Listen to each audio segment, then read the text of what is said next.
조 로건이 드디어 깨어났어요. 네, 맞아요. 복잡한 주제를 이리저리 돌려 말하면서도 별다른 결론을 내지 않는 그 유명한 팟캐스터 말이에요. 이제 조 로건은 영국에서 무슨 일이 일어나고 왜 모든 것이 무너지는지 진짜로 이해해야겠다고 결심했어요. 왜냐하면 정말로 모든 것이 무너지고 있으니까요. 영국 같은 나라가 대규모 이민을 그냥 받아들이고 그로 인해 따라오는 혼란을 무시할 때 이런 일이 벌어집니다. 그건 좋지 않아요. 혹시 그들이 사회가 망가질 정도가 되도록 내버려 두고 우리가 보호하겠다며 새 법을 만들려는 건 아닐까 생각됩니다. 왜냐하면 보호가 필요하니까요. 그래서 어디에나 대규모 감시가 이루어지고 거리에는 더 많은 경찰이 배치되고 더 많은 사람들이 체포당하게 됩니다. 그리고 영국에서는 아시다시피 사람들이 소셜미디어 게시물 때문에 체포되기도 합니다.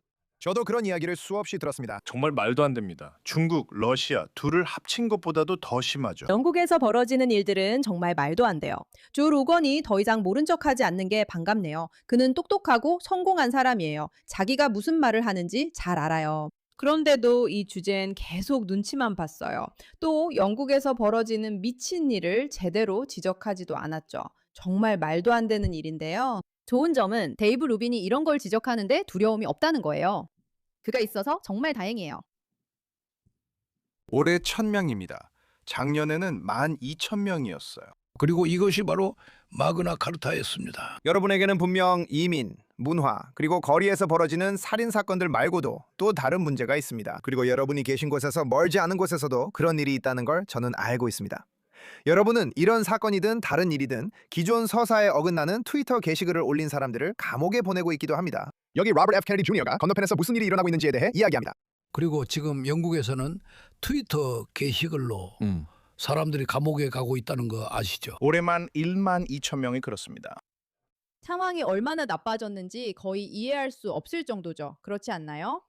그들은 말도 안 되는 일이 일어나고 미친 사회가 자기 사회를 장악하도록 방치한 것입니다. 하지만 그들은 실제로 사람들을 감옥에 보내고 있어요. 마치 우리가 러시아 KGB 시대에 있는 것처럼 자기 사회가 무너지고 있다는 사실이 싫다고 말하는 사람들을 감옥에 가두고 있죠. 그러니까 저는 고향에 돌아갈 수 없다는 말을 들었어요.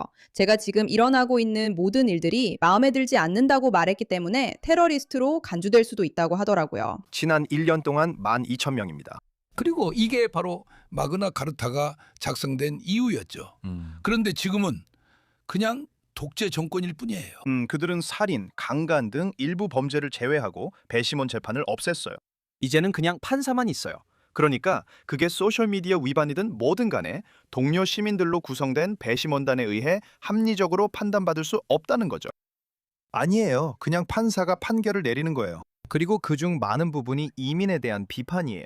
이민에 대한 정당한 비판과 실제로 일어난 범죄에 대한 정당한 비판, 그리고 사람들이 분노하는 것, 이 모든 게 완전히 정상적인 거죠. 하지만 그런 일에 대해 뭔가를 하기는커녕 그들은 불평하는 사람들을 체포하려고 해요. 맞아요. 정상적인 나라에 산다면 우리는 범죄가 싫어요 라고 말하는 건 전혀 문제가 없어요. 하지만 정부가 범죄를 방치하고 있다면 그 정부는 당신이 그런 말을 하는 걸 원하지 않아요. 정말로. 그들은 당신이 그런 말을 하는 걸 원하지 않아요. 키아가 떠나서 정말 다행이에요. 하지만 그를 대신할 더 나은 사람이 올지는 잘 모르겠어요. 앤드루, 며칠 뒤 매년 열리는 미술 컨퍼런스 때문에 내 나라에 가. 요즘 몸이 안 좋아서 갈 수 있을지, 여행이 힘들까 걱정돼. 작년 미술 컨퍼런스 때 그곳에 가서 우리 쇼 출연 친구들과 저녁을 함께 했어. 지금은 이름은 언급하지 않을게. 그리고 우리 모두 인생에서 처음으로 우리가 생각하는 것을 트윗하는 게 두려운 나라에 와 있다는 이야기를 했어. 내 말은 나는 이런 생각을 했던 게 기억나. 나는 그냥 뭔가에 휘말리고 싶지 않았어. 내가 뭔가를 트윗했다고 해서 미국인인 내가 뭔가를 트윗했다고 해서 체포될 거라고 생각한 건 아니었지만 세관에서 붙잡히거나 그들이 골치 아프게 만들 수 있는 여러 가지 일들에 휘말리고 싶지 않았거든. 그러니까 너는 영국 시민이잖아. 그리고 논란이 될 만한 것들에 대해 트윗도 하고 이건 다른 어떤 것만큼이나 충격적일 수밖에 없지. 그래, 그러니까 나도 그 저녁 식사 자리에 있었어. 너도 기억할지도 몰라. 나는 그게 단지 그런 줄 몰랐어. 나는 어떻게 해야 할지 몰랐어, 알지? 나는 그냥 여기서 죄 없는 사람을 보호하고 있었던 거야. 알겠어. 혹시 인상을 못 남겼을까 걱정했지만 나는 그 자리에 있었어. 그러니까 내 말은 이게 내가 얼마나 걱정해야 할지 판단하기 어렵다는 거야. 예를 들어 내 문을 두드린 적도 없고 그들도 알고 있어. 누구든 나도 이 생각을 해봤어. 경찰 고위층에 그림자 같은 인물이 있거나 정치인이 경찰에게 이런 일 좀 단속해야 하지 않겠어? 라고 하는 걸까? 그게 무엇이든 그들은 나 같은 사람에 대해 결정을 내려야 할 거야. 지금 나는 영국에서 꽤 큰 쇼를 하고 있으니까 아니면 콘스탄틴이나 프란시스 같은 사람에 대해서도 마찬가지고. 그건 큰 결정이야. 그렇게 하면 일이 더 커지고 일면 뉴스가 돼.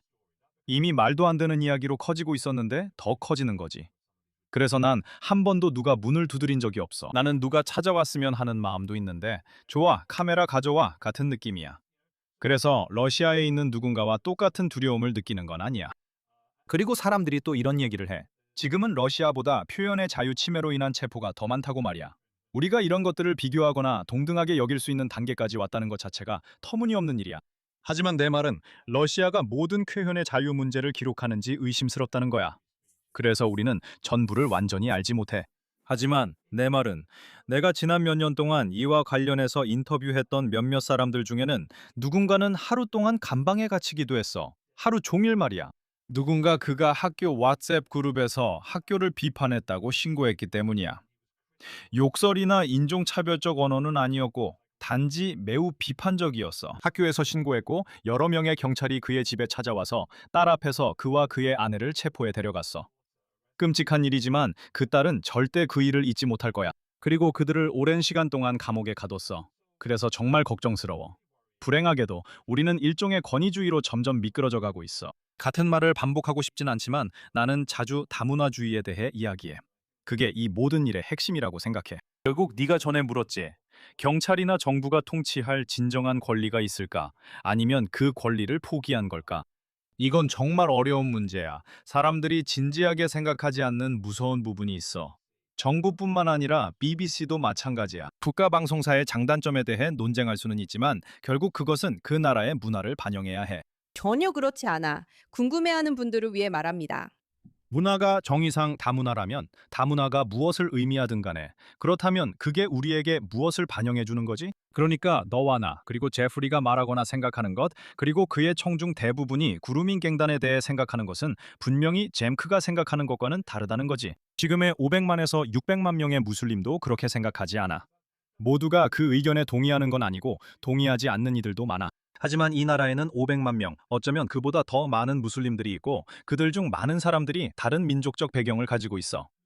물론 모두가 그런 건 아니고 정말 모두를 말하는 건 아니지만 많은 사람들이 이게 큰 문제라고 생각하지 않는 것 같아. 그렇다면 BBC는 어떻게 해야 할까? BBC는 나라의 모습을 반영하고 있는 거야. 이 나라는 점점 더 무슬림이 많아지고 있어. 무슬림들도 마찬가지야. 무슬림들이 있는 나라들 중에서 극단주의나 급진주의가 없는 곳을 보면 꽤 권위주의적인 나라들이야. 예를 들어 에미리트 국가들이 그렇지. 또 다른 예로는 이스라엘이 있어. 알다시피 이스라엘에는 무슬림이 20% 정도 있어. 거기에도 문제가 있긴 하지만 영국에서 겪는 수준만큼 심각하지는 않아. 하지만 이스라엘은 아주 강경하게 대처하지. 그래서 이런저런 이유로 우리는 점점 더 권위주의적인 나라가 되고 있고 이미 그렇게 되어가고 있어. 그 이유 중 많은 부분이 다문화주의와 관련이 있지. 사랑하는 나라가 눈앞에서 무너지고 붕괴되는 모습을 지켜보는 건 정말 무섭고 두려운 일이야. 역사에서 1920년대 독일과 그 변화에 대해 들었지. 그런데 지금은 영국에서 그런 일이 실제로 일어나는 걸 보고 있는 느낌이야. 그리고 이건 우리가 실제로 맞서 싸우지 않으면 어디서나 벌어질 일의 청사진이자 매뉴얼이야. 이 문제에 관심 가져줘서 고마워.